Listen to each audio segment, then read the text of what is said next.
Welcome to It Happened on the Job. My name is Mike. This is Brian. How's it going? We are at episode 31, our podcast for relevant conversations with contractors that hopefully bring a little bit of entertainment to you as well. Our guest today is Pat Wade, president and CEO and probably many hat wearer over at CertaPro of Huntington Beach. How you doing, Pat? Good. How about you guys? Good, man. Thanks for coming on. We appreciate it. Yeah. Thanks for having me. I know we were talking a little bit beforehand. It sounds like these are some pretty crazy times for you, but I know taking a little bit of time for us, we appreciate, and hopefully the people will like it too. Yeah, for sure. Yeah, happy to. So give us a little history, a little rundown, kind of how you got started in this industry. As I know, it's probably not the most ambitious thing that 12-year-olds want to be, but kind of how you got started and the road to where you are now. Sure. Well, growing up, I'd always had a bit of an entrepreneurial spirit. But when I graduated from college, the economy was not in a great place, and I couldn't get my dream job, which at the time was commercial real estate development. That's kind of what my degree was in. And my sister had a job at Enterprise Rent-A-Car, and that was somewhat entrepreneurial. And I figured, I'll go do this thing for a year or two. And 17 years later, in multiple stops in different places in the country, I kind of find myself at a crossroads where I was really getting complacent and bored, and really still had that entrepreneurial itch, and started working with a broker, a franchise broker, to try and find the right thing for me. And at the time, I didn't really care what the widget was or what the service was. I just wanted something that was scalable and find something, a company that really believed in customer service and creating customer loyalty. And through that search, I found CertaPro painters. And when I first told my wife, she about had a heart attack. What? You're going to be a painter? Yeah. How many houses have you painted? Well, the ironic part is I'm actually colorblind too. So then my mom said, "You can't be a painter. You're colorblind." So after explaining to them, this isn't about me painting. This is about running a business. Yeah. And so things sort of evolved. I was living in Minneapolis at the time, and knew I wanted to get back to Southern California, which was home and close to family. And so I bought the Huntington Beach territory, which was a new territory. And that's kind of where I got started. When I bought the business, I literally didn't know the difference between oil-based paint and latex paint. But I knew a lot about sales and marketing. Yeah. I knew that's where I could really help this business excel. That's crazy. I mean, I feel like you're probably the first one we've talked to, and this is, like I said, number 31, that had literally zero experience or passion, I guess, if you will, for construction or, in the family or anywhere, not even construction, but just, that contractor background. But like you said, I mean, if the system is there, if you've got the sales and marketing, like you said, it doesn't really matter what the vertical is that you can. Yeah, and I think that's what's a little bit unique about CertaPro is most of the owners, not all, but most of the owners came from another background, but they know how to run a business. And we get trashed oftentimes by competitors that we don't know anything about paint and this, that, and the next thing. But I don't want to belittle what we do, but it's paint. We're not engineers and architects trying to build. Not sending people to the moon. Yeah. Yeah, exactly. So yes, there's some knowledge that needs to be learned, and after 10 or 11 years, I've got tons of it. But, we have a lot of resources to help us with that stuff early on. And we hire guys that are really good at what they do at applying the paint, but they aren't good at the other part, which is running the business. Mm-hmm. So really the relationship works well because they can do what they love and what they're really good at. And I can do what I'm good at and do it well. And collectively, it really kind of creates a great partnership by painters, and they appreciate the backing. Yeah. So talk about that process a little bit of, for lack of a better term, and again, I don't want to insult you, but kind of backing into the painting job without any experience. Obviously that's got to be a bit daunting or overwhelming, but how did you get through that? Because I imagine being an entrepreneur, you want to be good and understand what you're doing as well. So what was that process like for you to kind of go from the little knowledge you did have to, where you're at now? Yeah, very early on, it was a lot of fake it till you make it. I'm a sales guy. I know how to make that happen. So that's what it was early on. But it's trial by fire, and you learn. At least I do. I learn more by just hands-on experience than like learning in books. And so, I quickly was able to adapt and learn a lot of stuff. And you start off in this business as a franchisor, they force you to start off on residential, which are small, very simple projects. And then as you get more experience, you move into the commercial side. Where we're at today, we're a much larger commercial business than we are a residential business. But that's sort of evolved over time. Right. Did you find yourself in the field at times in the beginning to, learning that whole process and how it works? Yeah, actually, I was just on the phone earlier today with a prospective franchisee, just kind of doing their due diligence. And we rehashed my first 2 years. I was wearing all the hats. I was doing all the marketing, all the computer work, the sales, the estimating, managing the painters in the field, all that stuff. And I did that for the first 2 years before I hired my first full-time employee. Oh, wow. So I think that was actually a big advantage because I was forced to really learn all the different positions that eventually I would hire for. And, fortunately, I'm at the point now where I don't have any involvement in the day-to-day. I'm really just managing all the people in the business and really just, being the leader of the business at this point. So it sounds like when you started, were you, I guess, hiring subs to do the actual painting? You were just selling jobs, and then it sounds like you evolved now where you actually have the painters on your payroll. Yeah, and California, because of the licensing laws and insurance laws, now it's illegal. You can't actually sub to your same trade. But even back then, it was very difficult to find somebody that would want to subcontract where you'd both be able to make enough money. So I've always had employee painters, and even given the choice today between employee painters and subs, I'd take employee painters all day long. The franchise's business model in most markets is to have subcontractors. I actually think that's a disadvantage. So yeah, I mean, obviously, for sure, probably a lot easier to control the quality when you have those guys under your payroll. Yeah. Loyalty too, Yeah. So a couple of things on employees, I guess. First would be, how are you finding them? What has you found to be the most successful way to find guys? Are you looking for experienced painters? Are you looking for guys with work ethic that you can teach to paint, or how, kind of a little bit of both, or what does that process look like for you? Early on, I was looking for strictly employees that had lots of experience, and I didn't want any new guys. And I would find them through recruiting at the paint store, Craigslist, you name it. Now we're at the point where, fortunately, it's almost all word of mouth. We have guys coming to us regularly asking for work. And so we've been able to scale relatively easy, even though there has been a very big shortage of in the labor force. Right. Hasn't been an issue for us. Again, we're producing more right now, during this, all the COVID stuff and the rioting that's going on and, all that stuff that's impacting things. We're doing 20 to 25% more than we ever have in the history of our business. And we can only do that by having great guys that are providing good work that, allows us to have repeat business. So a lot of contractors kind of fear that process of growing and having to bring on a lot of employees, not only because obviously the more employees you have, the more you have to manage them and the harder it is to manage them, but also when you get in a position where you're hiring pretty quickly, you maybe aren't doing as great a job, vetting or kind of weeding through some of those, which in California, you hire the wrong guy. I'm sure we've all been there before.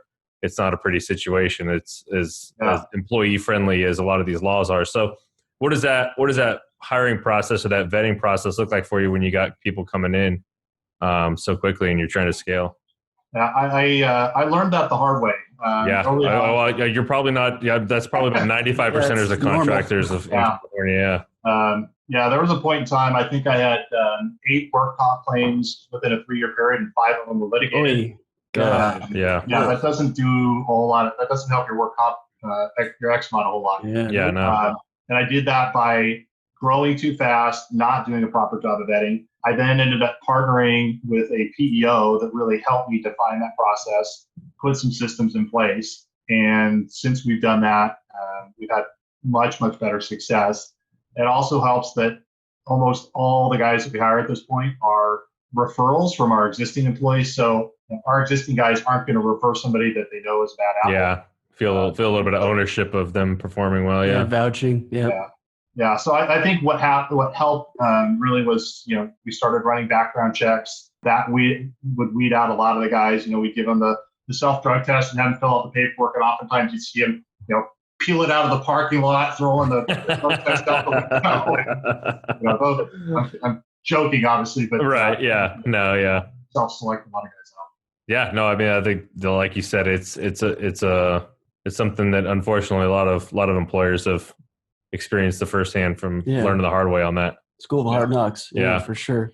So what does your management team look like now? You said you're not really involved in the day-to-day. I mean, what did it take to get to a point to where you are now? And what does that team look like as far as, your decision-making process or, kind of going through some of those difficult decisions that you guys have to make as an owner? So this is an area where our franchise has really helped to be out more recently in kind of helping us create and develop professionally managed businesses. And so I have myself and 7 other what I would call key staff members. So our sort of office/field people. And then sort of depending on the time of year, we've got anywhere from 40 to 50 field guys that are out, actually applying the paint to the walls, between actual painters and then the supervisors that oversee the specific jobs. So my key staff, myself, and there's 3 others that we call the leadership team. We meet weekly. We talk about tactical. We talk about strategy. I'm completely transparent with them. I really depend on them to help determine the future of the business. And it's great to have other people's insight rather than me thinking I know everything that's best for the business. Right. You get some other people's perspectives, and they've been really, really helpful in creating some really influential change that's helped our growth the past few years.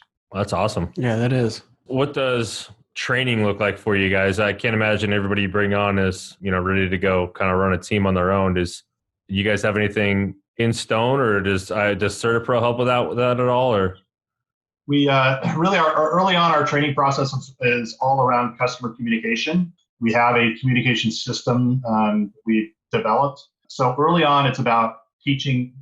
We know for the most part that the guys know the proper techniques to apply paint. We're checking in on them pretty closely on their first several jobs just to validate that they know what they're doing and they're doing things the way we want it done. Right. But what we find is most guys don't know and they don't like to communicate with customers the way customers want to be communicated with. Yeah. I think part of that is, most of our guys are Hispanic. And so it's a little bit of a language and maybe a little bit of a culture thing. And so we've got to help them get a little more comfortable with that. And so that's early on. A lot of our training is really revolved around that. Yeah, that's smart because, I mean, see, especially with what you guys do, you're so kind of forward facing with your client most of the time, right? I mean, other trades, there's a lot of things that are being done while the homeowner's not there or like while they're gone or before they even move into a place or a business owner. But I feel like you guys are so forward facing most of the time. Yeah, and that's even one of our slogans is painting is personal. And it really is. You're in somebody's personal space. Most of the time, it's their most valuable asset that they have. So they understandably can be very emotional about it. But when you communicate the right way, thoroughly, regularly, make sure the customer's aware, you're able to head off a lot of issues early on. And we find customers really like that. Yeah. What is leading, do you think, to that 25% surplus in terms of business? Is it the COVID-19 season that we're in? People are home and they're recognizing things that need to get dealt with, or what do you think is that leading contributing factor? I think it's a couple things. So I was just speaking to somebody from the corporate entity this morning. We're unique in how much we're up here in Southern California, and I think specifically even Orange County is doing better than some of my counterparts in other parts of Southern California. So I think part of it is a little bit of geography and demographics of Orange County. We're in a little more affluent area. Mm-hmm. I think people were maybe less impacted by the COVID. I think part of it is people are around their house a lot more, seeing a lot of things. And so I think that's playing a factor. And like on the commercial side, we're having a lot of success because a lot of the stuff we do are office parks and office buildings and things like that, industrial parks. People aren't there right now. And so it's a great it almost makes it easier. Yeah. I feel like I've seen that a lot of the place. I had to go to my dentist for an emergency kind of thing, like 3 weeks into being forced to stay home. And I walked in and their whole place was torn apart. They were remodeling everything. It was, I feel like a lot of people are kind of taking advantage of being forced to not have traffic through their building and yeah, so I mean, it makes perfect sense why you guys are up. How from a job bidding and a kind of a forecasting standpoint, how much has it affected kind of what the rest of the year looks like for you guys? Yeah, so I think at the low point for us, we were running at maybe 50% capacity, and that probably happened, right at the very end of March. So I think the stay-at-home thing came in March 19th.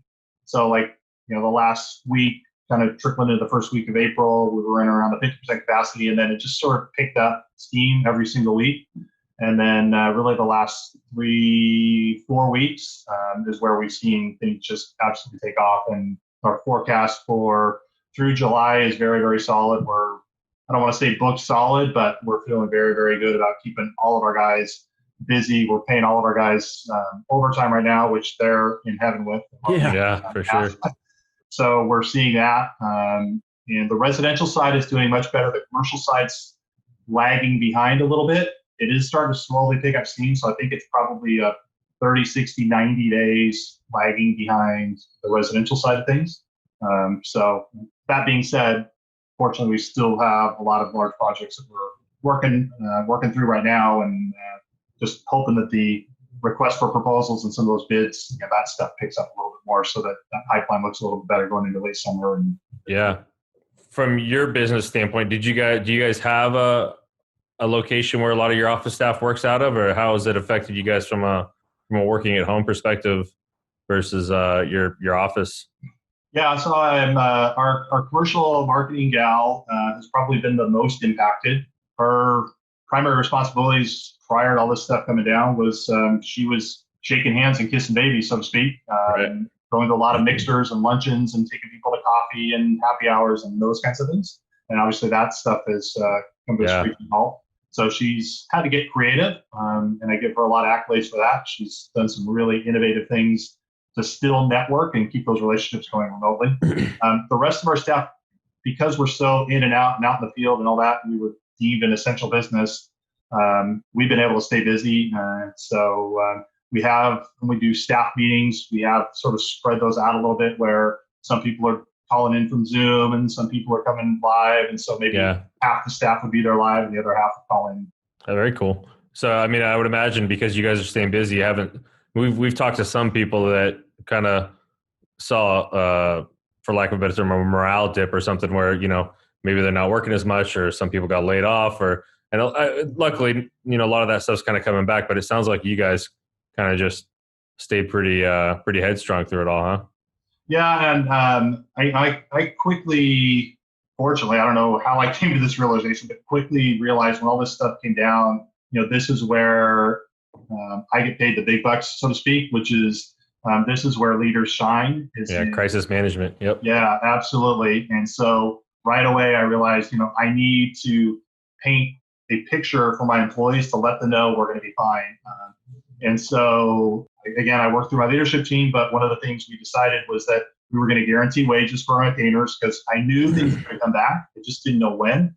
Right. And when things came back, I'm dead in the water without these guys. They are the life and blood of a business. So I got to take care of them. And quite honestly, a lot of them, they're a paycheck to paycheck kind of thing. They don't have a lot of money in savings to ride the storm. Well, so, I mean, I can't imagine there's many people in Southern California that have much in savings. Right.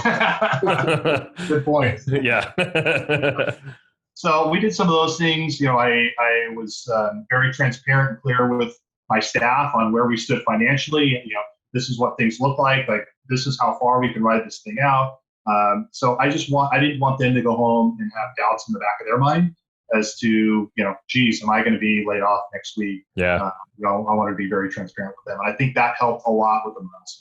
Yeah. And I think that goes to speak to kind of like what Brian was saying a little bit before, but loyalty. But maybe you get to a point with them like that, or in a situation like this, and the way you react is going to, kind of influence how the rest of that relationship goes for quite a while. So you take care of your people. Yeah. They take care of you. Doing stuff like that, I would imagine is going to keep those guys around and girls around for quite a while.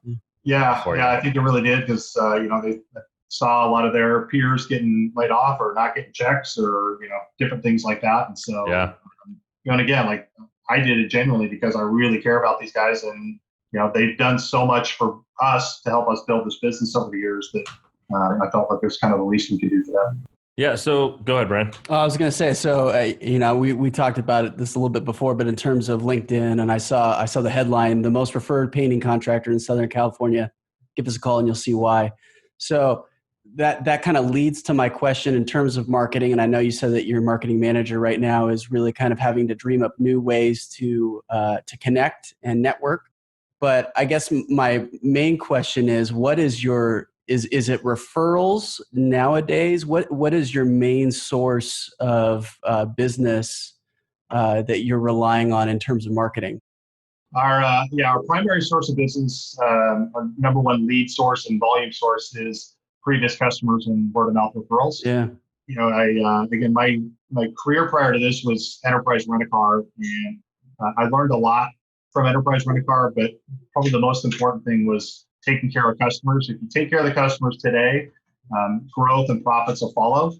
And a few of them, my key staff now, we knew each other at enterprise. That's sort of how we reunited, so to speak, here. And so they share some of those same values that I do. And we kind of joke around, but we know if we can get a commercial customer to just give us a shot the first time, we've got them, because we're just so confident in, again, our communication process, the quality of service. We do it all, still seeing very competitively priced, because we know just how much that easier that makes our life down the road. Yeah. We get the customer one time.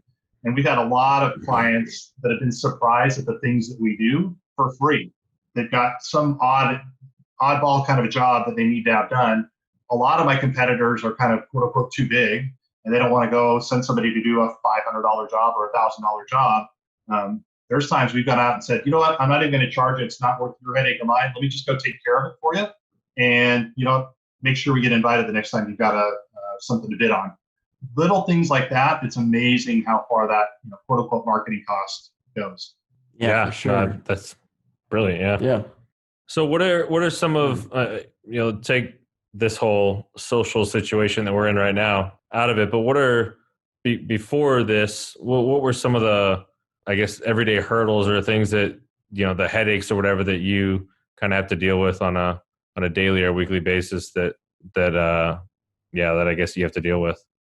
Yeah, I think probably the thing that kept me awake most at night was cash flow. And it's funny how I've talked to people that run, very small businesses that, might do, $100,000 a year, not contractors necessarily, but any small business, $100,000 a year. I've talked to people that do $25 and $30 million a year in sales. They all have the same problem, is cash.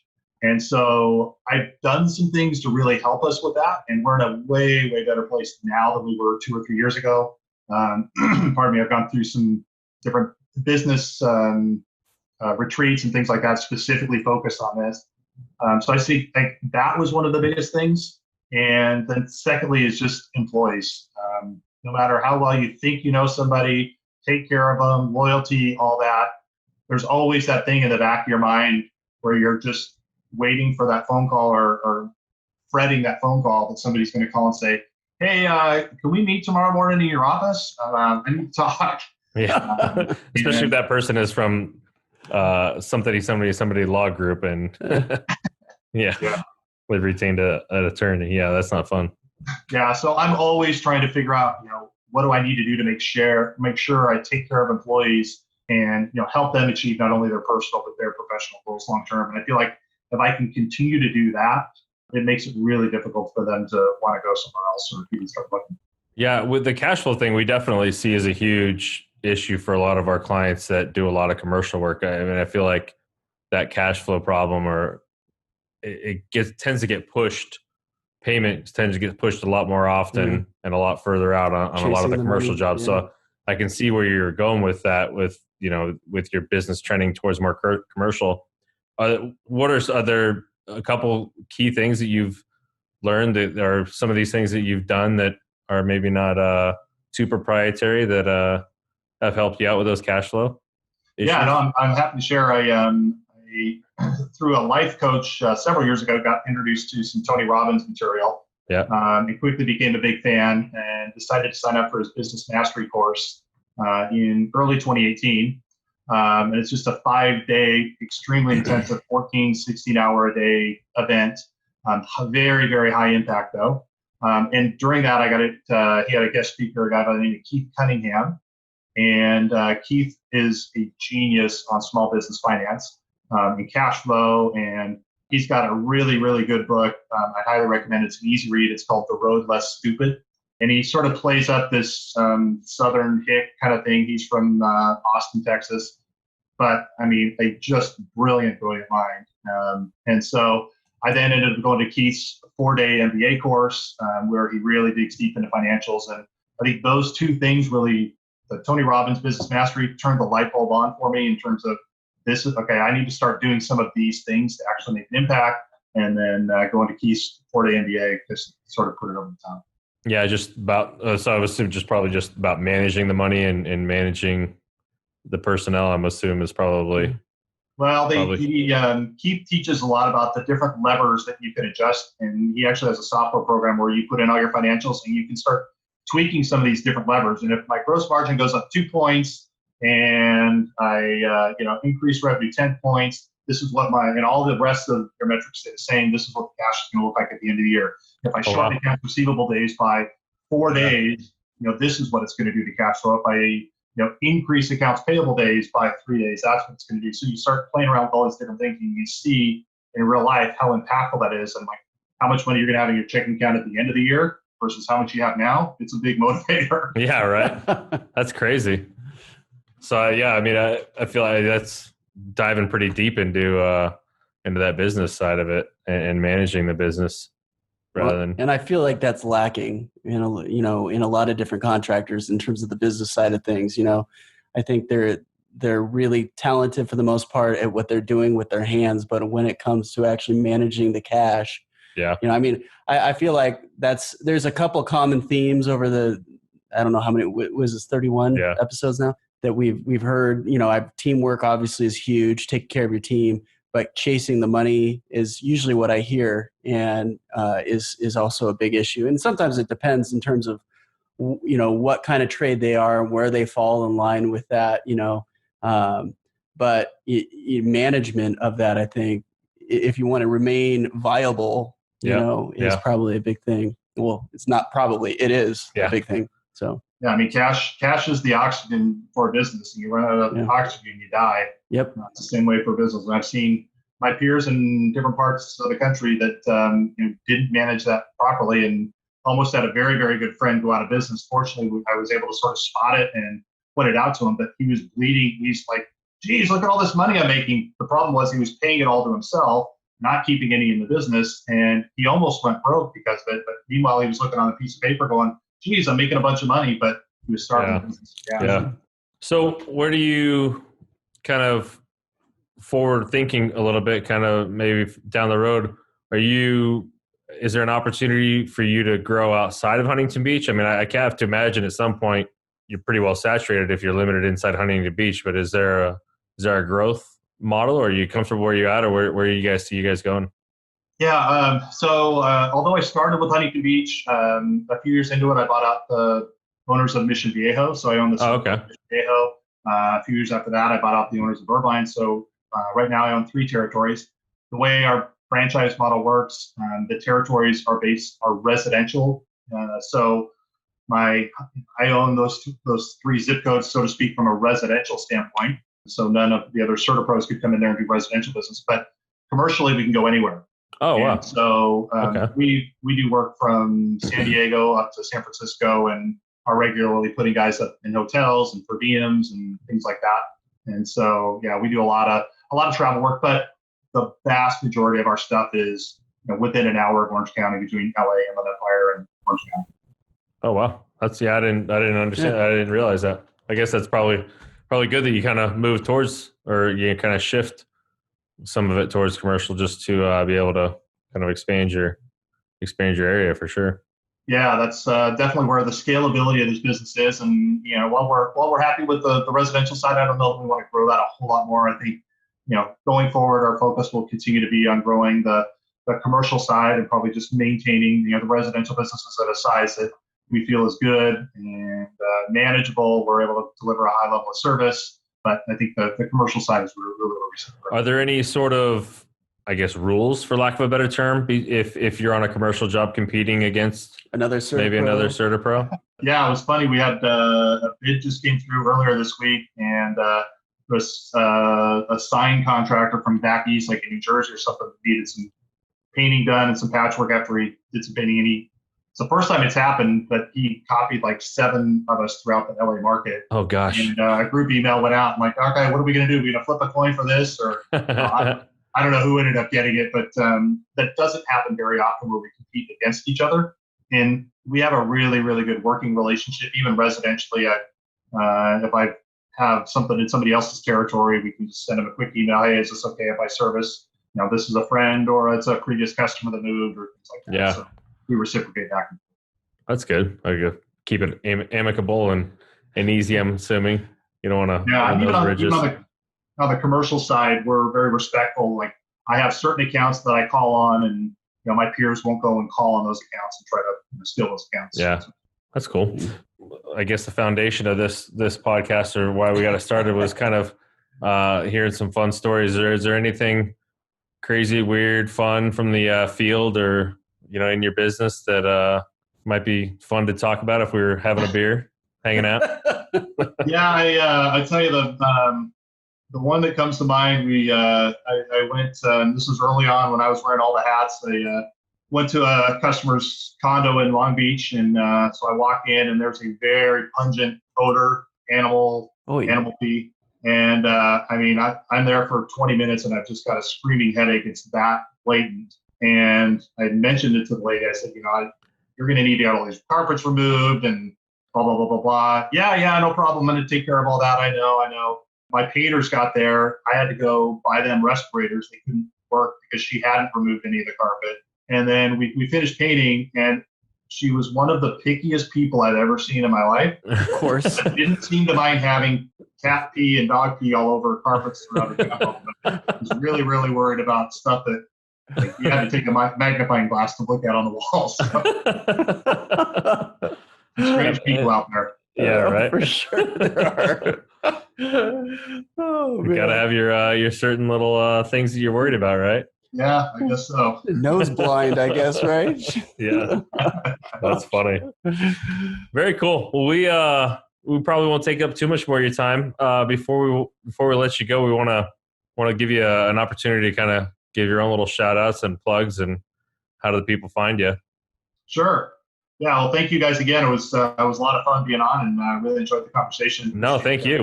Like I said, this is literally the origin of this was because we talked to contractors all day, and it's fun for us. So we thought, well, I'm sure other people might enjoy it too. Yeah, aside from the stories that were just going on between him and I, for sure. So to get a hold of us, we're just probably the easiest way is just Google CertaPro Painters, Huntington Beach.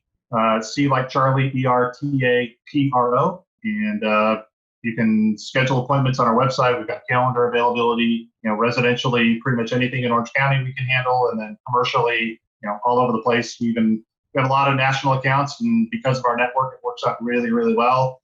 I've got peers all over the place. So, for example, we were doing a lot of CVSs for a general contractor out of Arizona, and I ended up hooking him up with I think 3 or 4 other CertaPros in other states where they do work all over the place. And that was reassuring to them because they had a known and consistent entity rather than having to try. Yeah, I was going to say it's probably because of that franchise model, probably pretty similar as far as the customer service and everything else everywhere. Yeah, absolutely. Yeah, that makes it easy. Very cool. Great. Awesome. Well, Pat, we appreciate it, man. Thanks so much. You bet. And get back to work and staying busy and staying healthy, and we'll catch you at some point down the road when we're allowed to be social again. I know we're getting close to there, so at some point we'll see if we can't hook up for lunch or beer or something. We'll stay in touch. Yeah, that sounds great. Awesome. Thanks, Pat. We appreciate it. Have a good one. Thanks, Pat. Hey, thanks for listening. And if you've made it this far, go ahead and give us a like or 5 stars or whatever means you like us. Make sure to subscribe so you don't miss our next episode. And check out our website for more video content and extras. While you're there, shoot us a message if you want to be a guest. We'd love to have you on. Thanks again, and we'll see you next time.